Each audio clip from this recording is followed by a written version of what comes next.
තව මම කියනවා. මම හුඟක් දේවල් කළා. දැන් මට වයස අවුරුදු 24. ඉතින් හැමදේම වින්දා දරාගත්තා. හැම දෙයකටම මුහුණ දුන්නා. දැන් මම මෙච්චර මම කතා කරලා සමාජයක් හදන්න ඕනේ, රට හදන්න ඕනේ, මේ වගේ වෙන්න ඕනේ, මේ වගේ වෙන්න කිව්වට අපි තාම ඉන්නේ අසරණ වෙලා. ඒ කියන්නේ මේක අපිම බාල්දු කරගෙන යන අපි කියන්නේ. මම කියන්නේ. මට තිබුණා ගමක් හදන්න හීනයක් තිබුණා. ඒකේ ඉන්න මම ගමේ වීඩියෝ එකක් දැම්මා. වතුර කේස් එකයි පාරවල් කේස් එකයි ඉන්න මනුස්ස සමාජය ගැන. මේ ඉන්නේ MTL මధుමාදව කියන එකේ හිටියේ. ඉතින් මම ගොඩක් හීනේ තියෙන්නේ කාර් එකක් අරන් කසාදයක් කරගෙන ළමයි හදලා මේ වගේ ටීවී කාර් වෑන් තියාගෙන හොඳ පුරසි. ඉතින් ඒක ගොඩක් අපහසුතාවයි වුණා.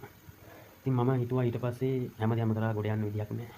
ඊට පස්සේ මම කල්පනා කරා මොකක්ද මේක කරන්න කියලා. ඊට පස්සේ මම දවසක පොයි දවසේ පන්සල් ගියා. මෙන්න මෙයා මට දෙයක් කිව්වා කෝස් එක කරන්න කියලා. ඉතින් මම කෝස් එක සම්බන්ධ වෙන්න ඒව විස්තර ඇහුවා. ඕලෙවල් ලෙවල් තියෙනවා මොකද්ද ලේසිම ක්‍රමයක් හොයාගත්තා.